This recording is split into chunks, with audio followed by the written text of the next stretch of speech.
I'm Cassandra Mitchell, 30, and my grandmother's sourdough bakery was my whole world. It wasn't just a business, it was a San Francisco legacy built on her recipes from the gold rush days. When she passed, she left it to me, trusting I'd keep it alive. But my family had other plans. My parents and brother kept pushing me to sell it, saying it was the only way to cover my brother's debts from his failed real estate deals. I refused, knowing how much the bakery meant to me and her memory. Then one night they cornered me at their house. "Stop being selfish. That's a free house." My dad snapped, his voice sharp as a knife. My mom's eyes burned with anger. "Either share it or you're no longer my child," she yelled, slamming her hand on the table. The air was thick, their words cutting deep, but I felt a calm settle over me.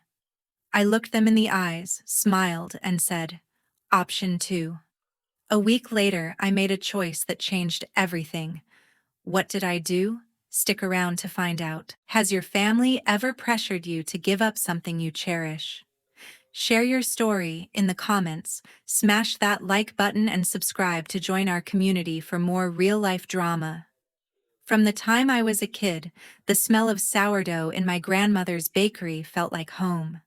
The old San Francisco house creaked under my feet, its worn wooden floors polished by decades of customers.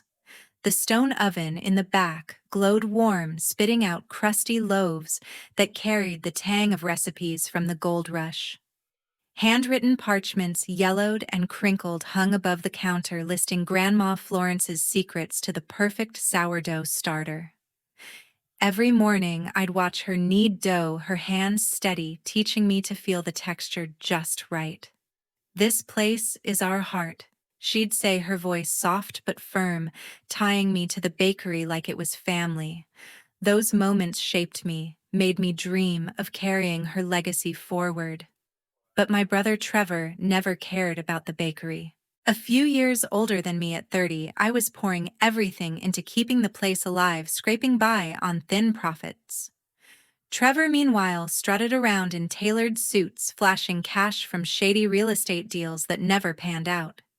He'd show up at the bakery unannounced, his polished shoes clicking on the floor. I'd find him behind the counter, rifling through the cash register, pocketing bills without a word. "Just borrowing," he'd mutter, brushing off the stack of unpaid supplier invoices piling up. The first time I caught him, I thought it was a mistake. By the fifth, I couldn't stay quiet. "Trevor, you can't keep taking money," I said one afternoon, my voice steady despite the knot in my stomach. The bakery was quiet, just the hum of the oven. He turned, his jaw tight, eyes narrowing. "Don't lecture me, Cassandra," he snapped. "You're not Mom." I pointed to the invoices, explaining how his borrowing left me scrambling to pay bakers and keep the lights on. He laughed, sharp and bitter. "You're just bad-mouthing me to look good," he said, tossing a crumpled 20 on the counter like it fixed everything. I stood there stunned, the weight of his words sinking in. That evening, I called my parents, hoping they'd see reason. "Dad, Mom, Trevor's taking cash from the bakery," I said, gripping the phone. Dad's voice came through gruff. "He's your brother, Cassandra. He's struggling." "Don't be selfish." Mom chimed in, her tone sharp. "Why are you making him sound like a thief? He's family." I felt my chest tighten, their words echoing Trevor's accusation. They didn't ask about the bakery's bills or my sleepless nights balancing books. Instead, they defended him, painting me as the problem. I hung up, staring at the parchment recipes on the wall, feeling the bakery's walls close in. Trevor's visits didn't stop. He'd slip in during busy hours when customers crowded the counter, grabbing cash while I served loaves. Each time I tried to talk to him, he'd twist it, claiming I was out to make him look bad. My parents backed him every time, their calls filled with guilt trips. "Family helps family," Mom would say, as if I owed Trevor my livelihood.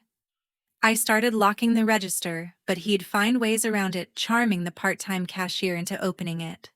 The bakery's funds dwindled, and I had to skip my own paycheck to cover flour shipments. Yet Trevor kept his fancy car, his downtown apartment, while I patched holes in the bakery's budget. I thought about Grandma Florence, how she'd trusted me to protect this place. Her lessons weren't just about dough, they were about standing firm. I'd close the bakery at night, the scent of bread lingering, and sit by the oven wondering how it got this bad. Trevor's debts were his own, but somehow I was the one paying. My parents' voices rang in my head, siding with him, dismissing my efforts.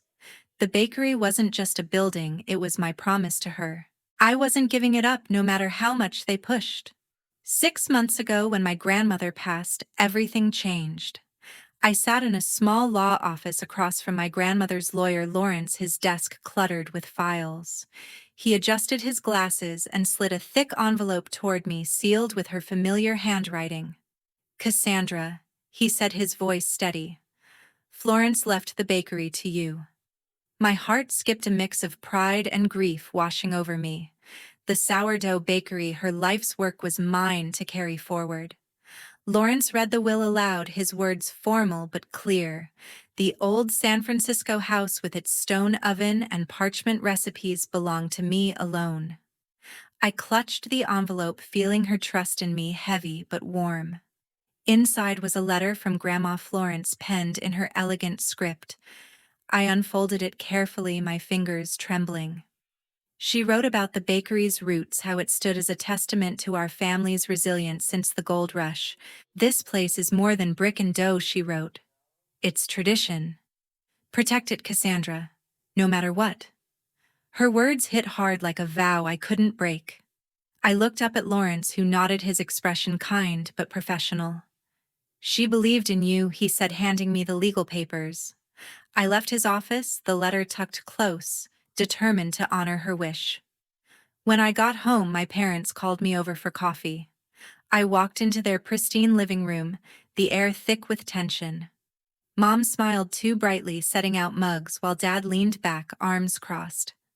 Trevor sat next to his wife Dana, both dressed sharp, like they'd just stepped out of a boardroom. "We're so proud of you," Mom said, her voice syrupy, but her eyes darted to Dad. Trevor nodded, his grin forced, like he was reading from a script. I thanked them, wary, sensing something off. Then Dad cleared his throat. "That bakery's worth a fortune," he said, his tone casual, but pointed. "San Francisco real estate's through the roof." Dana jumped in, her voice smooth like a realtor pitching a sale. "You could sell it, Cassandra. Clear Trevor's business debts and set yourself up nice." I froze, the letter's words echoing in my head. Trevor leaned forward, his eyes glinting. "It's just a building," he said, shrugging. "You don't need the hassle." I gripped my mug, the heat burning my palms. "It's not just a building," I said, my voice firm. "It's Grandma's legacy." Mom's smile faded, her lips tightening. "Don't be so sentimental," she snapped. "Think about your brother's future." I looked at Trevor, expecting some guilt, but he just smirked, like he knew I'd cave. Dana kept talking, her words sharp, about market values and investment opportunities. "Properties like that don't stay affordable," she said, flipping through her phone, showing me listings. I shook my head, my stomach churning. "I'm not selling," I said, louder than I meant. Dad's face darkened. "You're sitting on a gold mine, Cassandra," he said, his voice low. "Don't let it go to waste." Mom reached for my hand, her touch cold. "We're family," she said, her tone pleading but edged with guilt. "Help Trevor out." I pulled my hand back, standing up. "Grandma wanted me to keep it," I said, clutching the letter in my pocket. Trevor scoffed, rolling his eyes. "You're acting like you're better than us," he said, his voice dripping with disdain. Dana nodded, her expression smug. "It's a smart move, Cassandra. Don't be stubborn." I felt their words pile on, each one heavier, trying to wear me down. I left without another word, their voices fading behind me. Back at the bakery, I sat at the counter, rereading Florence's letter. Her trust in me was clear, but so was the pressure building around me. My family wasn't done pushing, and I knew it. One evening, my parents called me over for a family talk. I walked into their dining room, the table set with Mom's best dishes, the air heavy with the smell of roasted chicken. Dad sat at the head, his face stern, while Mom fussed with napkins, avoiding my eyes. Trevor and Dana sat across from me, his suit crisp, her smile tight. The mood felt staged, like a play I hadn't rehearsed for. I took a seat, my stomach twisting, sensing this wasn't just dinner. Mom passed the potatoes, her voice too cheerful. "We need to talk about the bakery," she said, glancing at Dad. I gripped my fork, bracing myself. Trevor leaned back, swirling his wine glass. "I've got some debts," he said, his tone casual, like he was discussing the weather. "Bad real estate deals. It happens." I stared at him, waiting for more. He shrugged, meeting my eyes. "It's a lot, Cassandra. More than I can handle right now." I asked, how much, my voice steady but cold. He hesitated, then muttered, "A couple $100,000. My jaw dropped. That was more than the bakery's yearly revenue. Dana chimed in, her voice sharp. "The bakery's worth way more than that?" she said, leaning forward. "Sell it and Trevor's in the clear." I shook my head, my fingers tightening around the fork. "I'm not selling Grandma's bakery," I said, my words firm. Mom's face hardened. "Family helps family," she snapped, setting her glass down hard.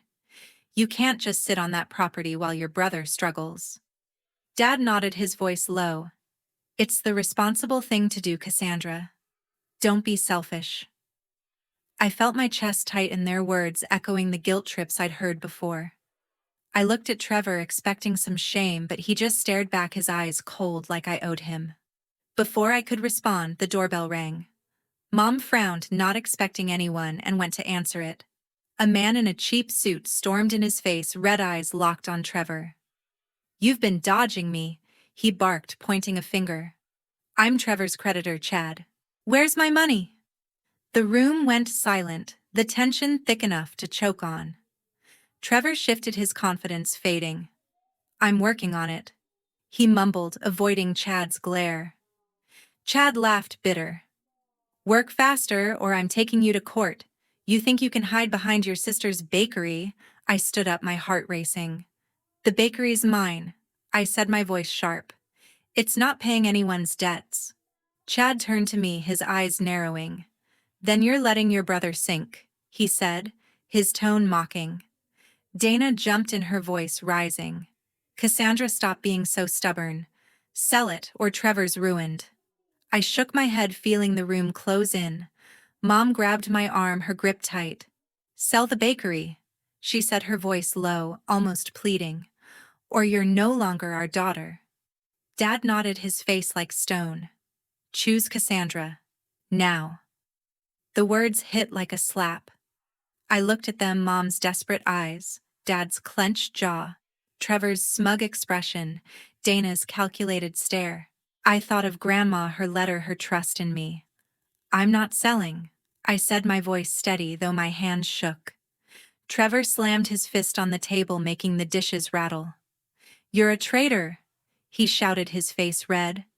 "You're tearing this family apart." Dana nodded, her eyes cold. "You're choosing a building over us," she said, her words dripping with scorn.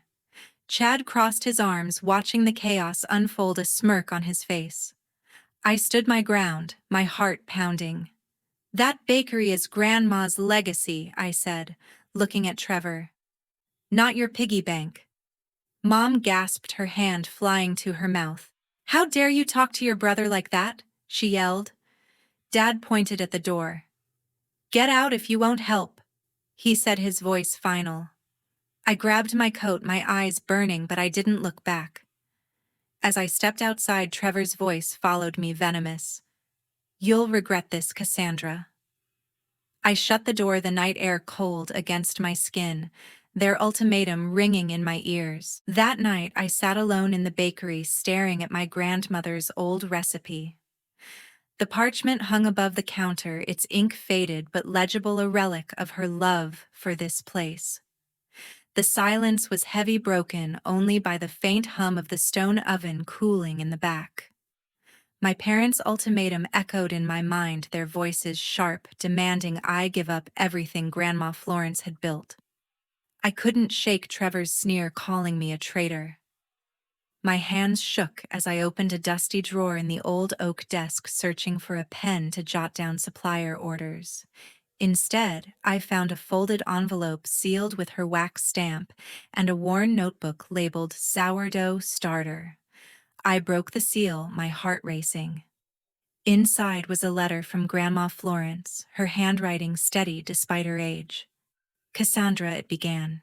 If you're reading this, I'm gone, but the bakery is yours. She wrote about its history, how it carried our family through hard times, its dough kneaded with resilience. Then her tone shifted, sharp and clear. I never trusted your parents or Trevor with this place, she wrote. They lack responsibility, always chasing quick money. You're different. Protect our legacy, no matter what they say. My eyes stung, her words a lifeline pulling me back from their demands. I clutched the letter, feeling her strength in me. I needed to talk to someone, so I called my best friend, Nikki. We met at a quiet cafe down the street, the clink of cups a soft backdrop. I poured out everything, the ultimatum, Trevor's betrayal, the weight of Grandma's trust. Nikki listened, her eyes soft, not interrupting. You're not wrong to fight for this, she said, squeezing my hand. That bakery's your heart, just like it was hers. Her words steadied me, cutting through the fog of guilt my family had spun. I thanked her, my voice thick, knowing I had to act alone from here. The next morning, I called Lawrence, the lawyer who'd handled Grandma's will. His office was warm, lined with books, a stark contrast to the cold fight at my parents' house. I need to know my rights, I said, sliding the letter across his desk. He read it carefully, nodding. The bakery is legally yours, Cassandra. He said, his voice calm but firm. No one can force you to sell. Florence made that clear. I exhaled, relief mixing with resolve. What if I want to sell it on my terms? I asked. Lawrence raised an eyebrow, then smiled. You'd need a buyer who values its history, he said, jotting down a contact. That afternoon, I researched the contact, a community culinary organization in San Francisco dedicated to preserving local food traditions. Their mission aligned with Grandma's vision, teaching people to bake, sharing recipes, keeping history alive. I reached out, my hands steady as I dialed. A woman named Marilyn answered, her voice warm, eager to hear about the bakery. We talked for an hour, and I explained my goal: to protect the bakery's legacy, not let it become condos or a chain store. She agreed to visit, promising to bring her daughter who helped run the organization. I hung up, a spark of hope flaring in my chest. Sitting back at the bakery that evening, I reread Grandma's letter, her words sinking deeper. She'd seen through my parents' excuses, Trevor's recklessness, long before I did.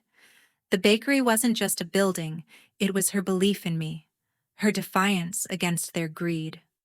I thought of Mom's clenched jaw, Dad's pointed finger, Trevor's smug accusations. They wanted the bakery's value in dollars, not its soul. I wouldn't let them win. Selling to the organization wasn't giving up. It was choosing Grandma's way, ensuring her recipes would live on in classes, not cash. I closed the notebook, the sourdough recipe tucked inside, and locked the bakery door. My decision was made. I'd sell the bakery to the organization, turning it into a place where others could learn what Grandma taught me. It felt right, like kneading dough until it held together. My family's threats couldn't touch me now. I walked home, the night air sharp, carrying a quiet strength I hadn't felt before. A week later, I met Marilyn at the bakery. She walked in with her daughter Jenna, both carrying notebooks and warm smiles. The morning light filtered through the bakery's old windows, casting a glow on the wooden counter. Marilyn, gray hair neatly pinned, studied the stone oven with reverence. "This place is special," she said, her voice soft but earnest. Jenna nodded, jotting down notes. "It's perfect for our vision," she added, her eyes bright. We sat at a small table, papers spread out, and I explained Grandma Florence's legacy, her recipes, her community spirit. They proposed turning the bakery into the Florence Carter Culinary Center, a place for baking classes and local food history. I signed the contract, my hand steady, knowing this honored Grandma's dream. That afternoon, as I locked the bakery door, a car screeched into the lot. My parents stormed out, followed by Trevor, Dana, and a man in a suit, a realtor clutching a briefcase. Mom's face was red, her voice shrill. "What's this about a sale?" she demanded, pointing at the bakery. Dad's eyes narrowed. "You didn't tell us, Cassandra?" he said, his tone icy. I stood tall, meeting their glares. "I sold it," I said, my voice calm. "To a community organization. It's becoming a culinary center." The realtor's face fell, his plans for condos crumbling. Dana's jaw dropped, her voice sharp. "You threw away a fortune," she snapped, stepping closer. Trevor pushed forward, his eyes blazing. "You're destroying our family," he shouted, his hands clenched. I needed that money. I shook my head, unmoved. "It's not your money, Trevor." I said, my words firm. "It never was." Mom grabbed my arm, her nails digging in. "How could you do this to your brother?" she yelled. Dad pointed at me, his voice low. "You've gone too far, Cassandra." I pulled free, my heart pounding but resolute. "I'm keeping Grandma's legacy alive," I said. "Not bailing out Trevor's mistakes." The realtor shuffled awkwardly, sensing the deal was dead. That evening, my phone buzzed with notifications. Trevor had posted on social media a long rant calling me a family wrecker who stole his future. The post spread fast, comments piling up from strangers and distant relatives, some siding with him, others questioning my choice. I scrolled through, my stomach twisting, but I didn't respond. He'd twisted the truth, painting himself as the victim. I shut off my phone, refusing to let his words shake me. Grandma's letter, still tucked in my pocket, reminded me why I'd done this. Her trust outweighed their noise. The next morning, as I swept the bakery floor, Chad appeared at the door, his cheap suit wrinkled, his face grim. "Trevor," he barked, ignoring me. "Where's my payment?" Trevor, who'd followed him, froze, his confidence gone. "I'm working on it," he muttered, his voice weak. Chad laughed, cold and sharp. "You're out of time," he said, pulling out a legal notice. "I'm suing you. No bakery money's saving you now." I watched, silent, as Trevor's face paled, his hands shaking. Dana stepped between them, her voice shrill. "Cassandra could have fixed this," she said, glaring at me. I met her eyes, unflinching. "That's not my job," I said, turning back to my broom. My parents stood nearby, their faces a mix of anger and shock. Mom's voice broke as she spoke. "You're heartless," she said, tears in her eyes. "You've ruined us." Dad shook his head, his voice flat. "Don't expect to come back to this family." I paused, the broom still in my hands, their words heavy but not breaking me. "I don't need to apologize," I said, looking at them all. "This was Grandma's bakery, not your ATM." Trevor lunged forward, his voice a hiss. "You'll pay for this, Cassandra," he said, but Chad grabbed his arm, pulling him back. "Pay me first." Chad snapped, his eyes cold. I turned away, walking to the counter where Grandma Florence's recipe hung. The sale was final, the bakery's future secure as a community hub. My family's anger couldn't change that. I'd chosen her legacy over their demands, and I felt no regret. As they left, their voices fading, I locked the door, the weight of their threats lifting. The bakery was no longer mine, but it would live on just as she'd wanted. After that day, I heard nothing from my family. The silence was deafening, but it gave me space to breathe. I'd moved into a small apartment near the Florence Carter Culinary Center, a cozy place with just enough room for my books and a few of Grandma Florence's old baking tools. The center had opened its doors, and I spent my days teaching sourdough classes, watching students knead dough under the same roof where Grandma once taught me. The parchment recipes now framed on the walls drew smiles from visitors who loved the story of our family's gold rush roots. I felt her presence in every loaf, her legacy alive in the laughter of new bakers. Word spread about Trevor's troubles. Chad had followed through, dragging him to court over unpaid debts. A friend from the neighborhood sent me a news clipping. Trevor's real estate ventures had collapsed, leaving him bankrupt. His San Francisco penthouse, once a symbol of his flashy lifestyle, was seized to cover legal fees. I pictured him packing boxes, his tailored suits useless now, and felt a pang of pity, but no regret. He'd made his choices leaning on Grandma's bakery to dodge responsibility. The court ruling was clear, no amount of charm could save him this time. Dana's fall was quieter but just as sharp. Trevor's social media rant calling me a family wrecker had backfired. It spread beyond our circle, catching the eye of her real estate clients. They questioned her professionalism, whispering about her role in pushing for the bakery's sale. A local business blog posted a scathing piece linking her to Trevor's failed deals. Her polished reputation unraveled, and she lost 2 big contracts in a week.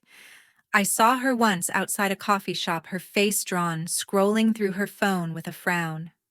She didn't notice me, and I kept walking, the weight of her accusations gone. My parents faced their own reckoning. The community they'd once charmed turned cold. Neighbors who'd loved Grandma's bakery heard about their role in pressuring me to sell. Invitations to local events, charity dinners, block parties stopped coming.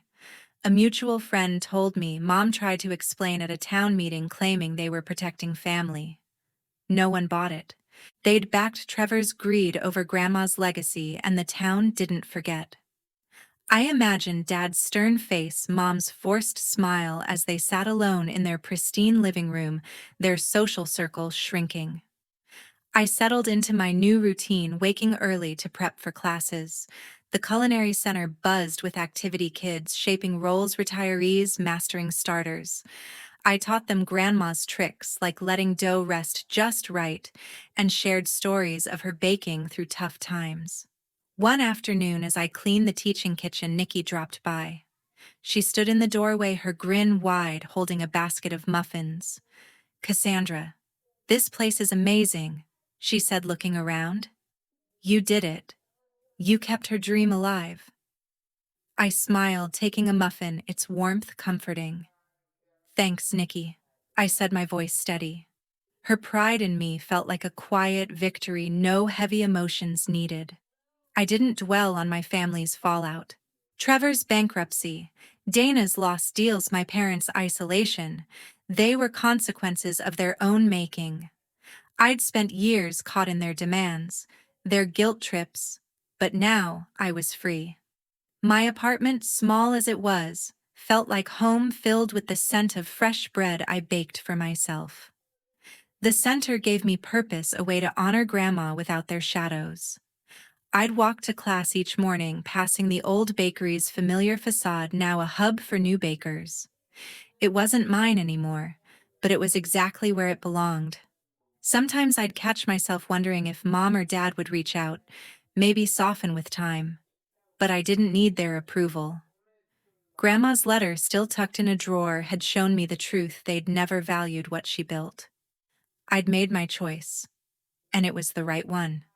As I locked the center's door one evening, the sunset painting the sky orange, I felt a quiet strength. The bakery's legacy lived on, and so did I, on my own terms. 3 months later, I stood in the center, gazing at the sourdough recipe on the wall. The Florence Carter Culinary Center had become a beacon in San Francisco, its classes packed with eager bakers from kids to retirees, all learning Grandma Florence's craft. The local paper ran a feature praising the center for preserving the city's food heritage. They called it a living tribute to a woman who'd fed her community through decades of change. I traced the faded ink of her recipe, its curves familiar from childhood, and felt a quiet peace settle over me. This was her dream, realized not in dollars but in shared loaves and stories. The center hummed with life. Students kneaded dough on long tables, their laughter mixing with the scent of fresh bread. I taught them how to coax a starter to life, just as Grandma had shown me, her patience guiding my hands. Visitors marveled at the framed parchments, asking about the gold rush days when our family's bakery began. I'd share her tales, like how she baked through blackouts, her oven a steady light. The community embraced the center, hosting events where neighbors swapped recipes and memories. It wasn't just a building anymore, it was a legacy woven into the city's heart.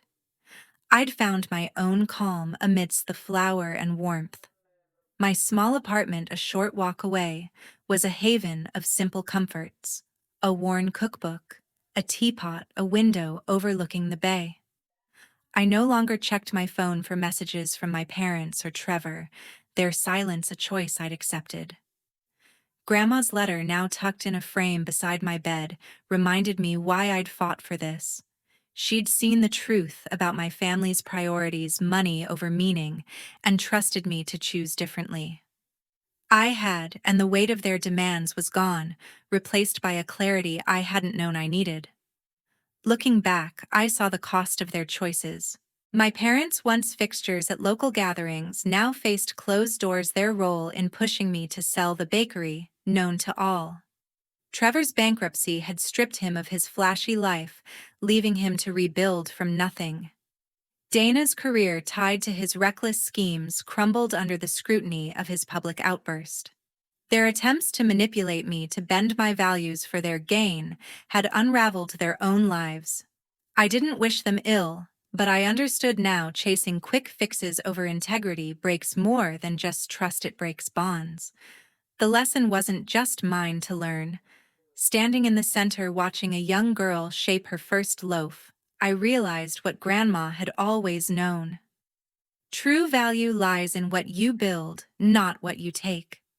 Money fades, but a legacy of care through bread stories or community endures. My family's pressure, their guilt trips, had aimed to pull me from that truth, but I'd held firm. Their loss of connection to me and to others was the real price of their choices. I'd chosen Grandma's way, and it led me to a life rooted in purpose, not profit. To everyone listening to this story, I want to say thank you. You followed me through this journey, from the weight of a will to the freedom of this moment. Grandma Florence's bakery taught me that what we cherish, whether it's a recipe, a memory, or a dream, is worth protecting. I hope my story sparks something in you. What's the one thing you hold dear? A tradition, a passion, a piece of your history. How would you stand up for it even when it's hard? Share your thoughts. I'd love to hear what keeps you grounded, what legacy you'd fight for. Your stories matter just as much as mine. As I locked the center's door that evening, the sunset glowed over San Francisco, painting the sky in hues of gold. I walked home, my steps light, carrying the warmth of the day's work. The bakery was no longer mine, but its spirit lived on in every loaf baked, every lesson shared. I'd found my place, not in my family's shadow, but in the light of Grandma's vision. That was enough.